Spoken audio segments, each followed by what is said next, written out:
So we're making popsicle stick snowmen. You need these, obviously. And then you need your pipe cleaners and markers to draw on the face. So get your popsicle stick. I'm just gonna draw on the face first because it's easier.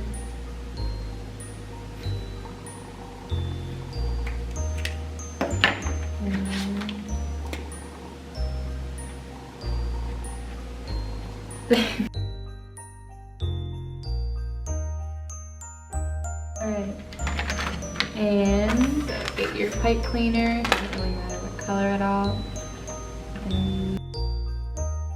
Alright, you just wrap it around for the hat. Okay, maybe we should have. Alright, so you do need your scissors as well, so you can cut this. Did not work. Okay, there you go. There's the hat. Now you can make it a scarf as well.